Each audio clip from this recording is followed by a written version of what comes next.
But tonight's little talk is called The Urgency of the Pro-Life Calling. The subtitle is, Your C+ for God is better than an abortion doctor's A+ for Satan. How many of you have ever heard of Mark Hall up in Orlando? This guy does a little bit of an unorthodox method of pro-life work. So get this. Mark Hall has a stretch limo, I think it's a Hummer limo. And up in Orlando, this man's about 50 years old, kind of got scraggly hair. He talks to women going inside this abortion center in Orlando, and he finds out if they're contraceptive-minded or abortion-minded. If they're abortion-minded, he pulls a $100 bill out of his pocket, and he says, if you'll go in the back of my limo and take a look on the ultrasound machine at the baby, you can keep this $100 bill no matter what you do. Now, people accuse me of being too meticulous on theology, and I've gone through this scenario 100 times in my mind. There's nothing theologically wrong with this.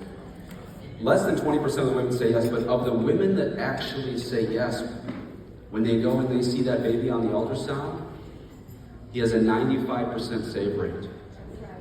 And he's saved over 1,000 babies in this rather unorthodox method.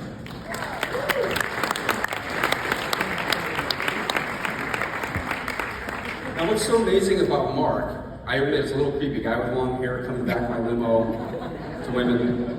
He's never been sued, he's been doing this for 10, 20 years. He has had over 1,000 babies saved.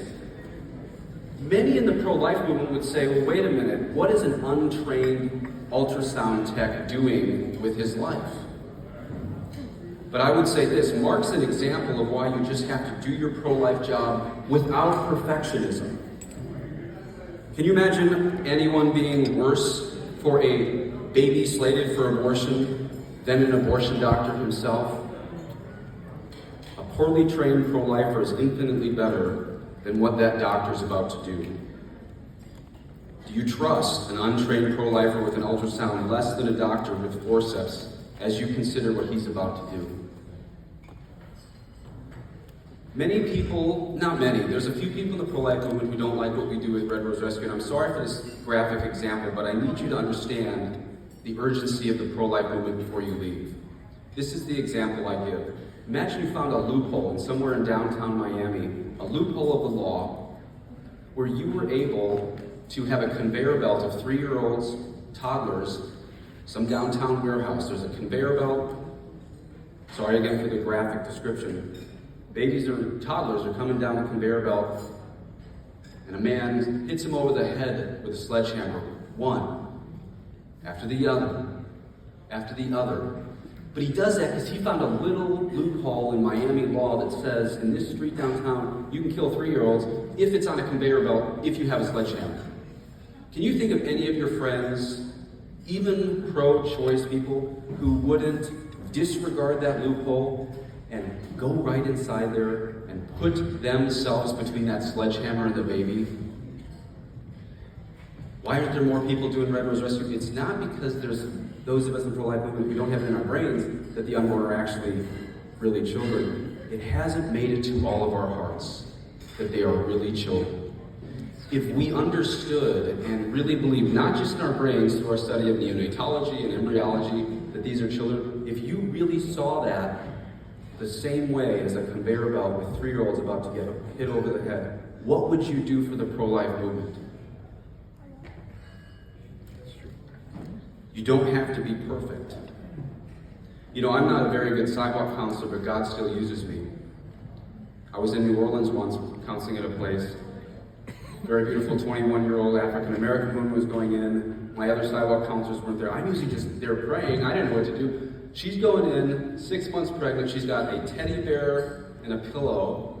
And I said, you don't look like you want to go in there. That's how brilliant I am at sidewalk counseling. And she goes, I don't know. I said, let's go to breakfast. So I grabbed my friend Cammie, who's about 60 years old. We all went out to breakfast. We got her to the Crisis Pregnancy Center in Metairie, and Kate was born 6 months later.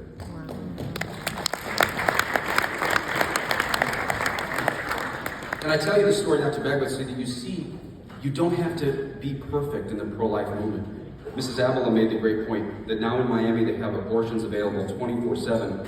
That's those who are working for Satan. What about those who work for God? You see, this is about saving lives, not finding the perfect ultrasound tech, the perfect sidewalk counselor, or winning the lottery. God can do just as much with a poor person's donation as the person who wins the lottery. So as you think of that rather graphic view of the conveyor belt, what I want to just point out tonight as I finish this is not everyone's called to do Red Rose Rescue. Not everyone's called to go to arrested and abortion centers like me. Not everyone's called to have a stretch limo Hummer like Mark Hall and offer $100 bills for people to come in the back to see their babies on the ultrasound. But everyone in this room tonight has a calling in the pro-life movement, and it doesn't include perfectionism. Your C+ for God is better than an abortion doctor's A+ for Satan. Just do it. Ryan's talk in his father's tombstone from 1 Corinthians 16:13 to 14 different translations, but it reads, "Be on your guard, stand firm in the faith, be men of courage, be strong, do everything in love." Again, men of courage, be strong. And remember, your C+ for God is better than an abortion doctor's A+ for Satan. Just do it. Just get involved. You don't have to be perfect. God bless you.